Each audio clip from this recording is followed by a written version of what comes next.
Hey everyone, welcome back to my channel, or welcome if you're new. My name's Rachel Lost. Recently I made 2 bedside tables because I've finally been decorating our bedroom, so I thought you guys might like to see how I made them.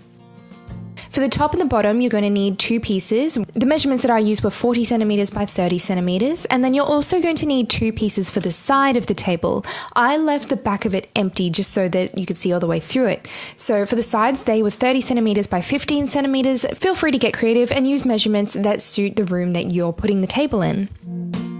Now you're going to take a sanding block of a medium grit and you're just going to sand down the wood, and I'm going to do a light sort of undercoat on this one, about 2 coats of paint. So you can see there I've got my black paint and I'm just going to spray the pieces of wood here.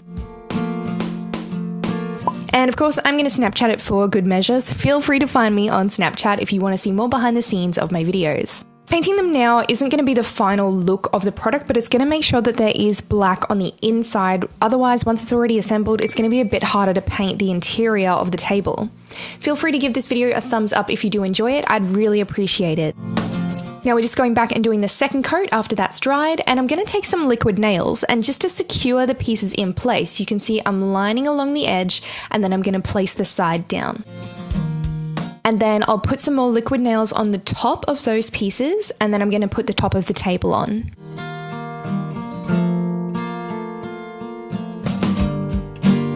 The liquid nails isn't the final way to secure it, it's just how I'm going to hold it in place for now. If you have some clamps, feel free to clamp the pieces together so they don't move. Once the liquid nails is dried, I'm going to take 30mm nails and just hammer them through to hold everything in place. So you can see that's the length. We need to make sure that it goes into the second piece properly. So I'm going to put 3 along each join.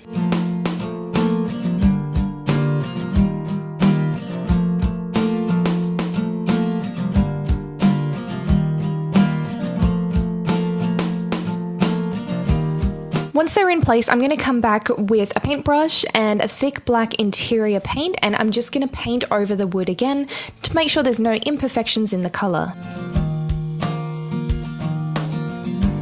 I ended up doing 2 coats of this paint, and after it had finished drying, I took an interior satin varnish and I sprayed the tables with them.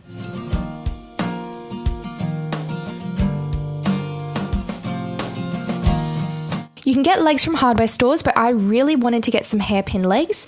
From some websites, these are actually pretty expensive, so I jumped on eBay and I got mine at about 1/3 of the price to what they usually are.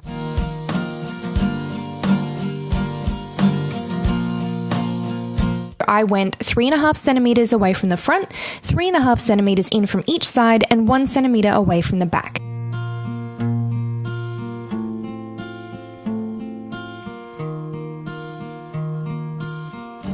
Once you've measured it out, make sure you put the legs in the right place and then draw where you want them to be. And then the next part, if you're using hairpin legs, is definitely a 2-person job.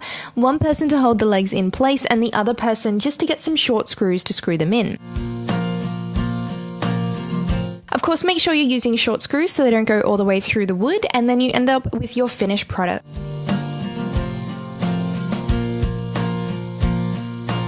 I hope you enjoyed this video and found it useful, and if you do end up making one of these tables, feel free to find me on Instagram and tag me in your photo. I'd love to see.